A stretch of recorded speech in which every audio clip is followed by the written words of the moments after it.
Good morning. This is our asynchronous assignment for January 26th, and the passage is called A Winter's Drive. It was raining ice. He flinched every time a hard pellet hit his windshield, threatening to crack it. They were like stones or worse because they were frozen. He wondered how many of them would have to strike the same spot to bore a hole in the glass. Michael was approaching the Canadian-U.S. border at Plattsburgh, upstate New York. He hadn't left the United States in 9 years. He fingered his new passport, its pliant navy cover, and marveled at the date printed inside. It wasn't expired. How long since he had an unexpired passport? He did not even know. He had thrown the last one away. The lines of cars advancing toward the customs agents in their boxes were long. Michael knew he would choose one and immediately regret his decision. No matter which queue you chose, the other one, the one you hadn't chosen, would suddenly pick up speed and begin to move at an incredible pace. There was no way around it. His father had always told him to aim for a female agent, that the female agents were nicer. His mother had always told him the opposite. The men are less likely to give you a hard time. It seemed now that he and his car were headed for a tall woman with a blonde ponytail. What would he tell her? Michael realized that he had rented a car, packed a day's worth of clothes, picked up a lunch, spent countless hours reviewing what he would do when he arrived in Canada, but he hadn't for 1 second thought about what he might tell the border patrol officer. He searched his brain and found nothing.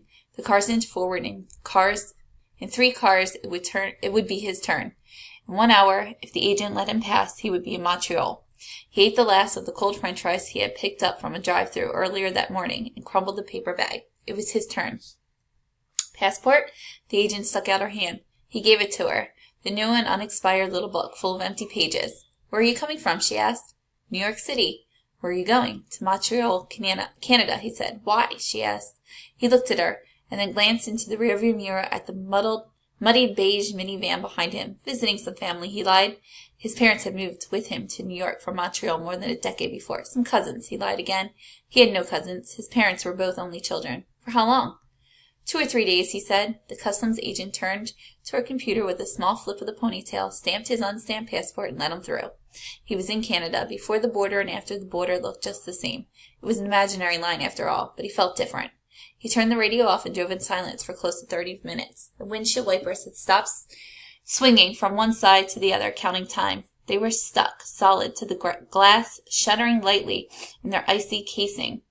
Michael pulled onto the shoulder, jumped out of the car, and tried to pull the wipers from the window with his gloved hands. They wouldn't budge.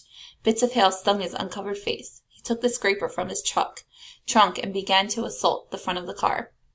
When finally he pulled up to the house where he was born, he was too tired to wonder at the fact that it had been painted blue from gray, or that the door was a dark wood, or that the basketball net had disappeared.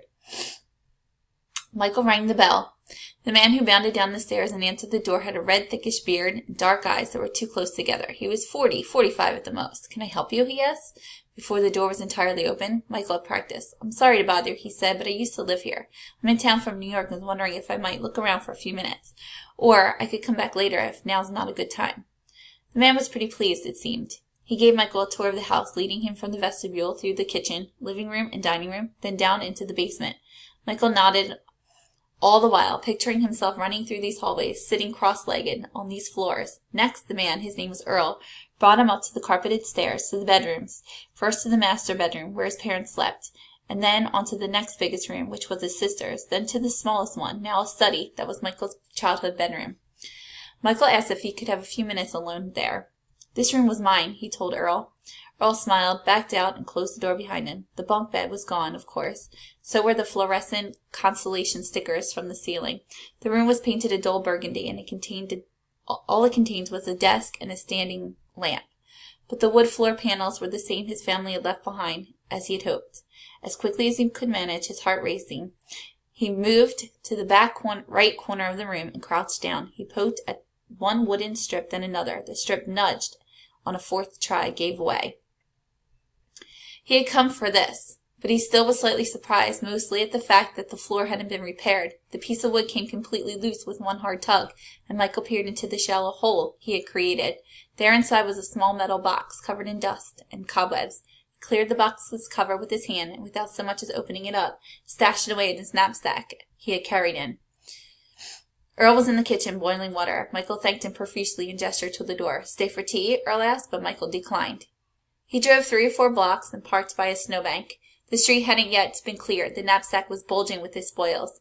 Pulling open the box, which smelled of musk, made the back of his head tingle, and then there they were. He couldn't believe how easy it had been. The hockey card collection he left behind when he had moved to the United States. The Wayne Gretzky rookie card alone was now worth over $1,500. He had been young and afraid to bring his prizes with him to the new country, the strange country across the imaginary line. Michael wondered if 10 more years would pass before he came here again. He wondered if he would ever show this city to his children when he had children. The cards were all that remained of his attachment to this place, and soon they would be sold. He restarted the car and tried to reverse, but the wheels were stuck in the snow. Michael rocked the car back and forth, as his father had taught him the winter he first learned to drive. With a squeal, the car surged backward. Now he would head home. All right, so where is Michael driving in the beginning of the story? Plattsburgh, Montreal, or New York? What motivates Michael's trip to Canada in the story? He wants to retrieve his hockey cards. He wants to see his old house. He wants to visit his cousins.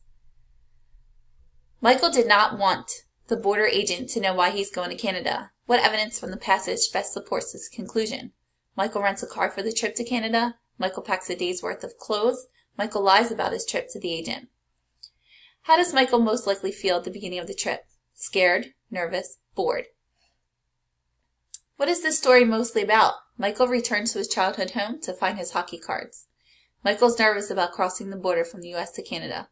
Michael gets his new passport stamp when he goes to Canada. Read the following sentences. It was raining ice. He flinched every time a hard pellet hit his windshield, threatening to crack it. They were like stones, or worse, because they were frozen. He wondered how many of them would have to strike the same spot or bore a hole in the glass. As used in this sentence, what does the word bore mean? To make someone uninterested? To make something shine? To make a hole, as if with a drill. This trip to his old house is important to Michael. Explain 2 possible reasons why the trip is important to Michael. Use evidence from the story to support your answer. When you're finished, click Submit. Thank you.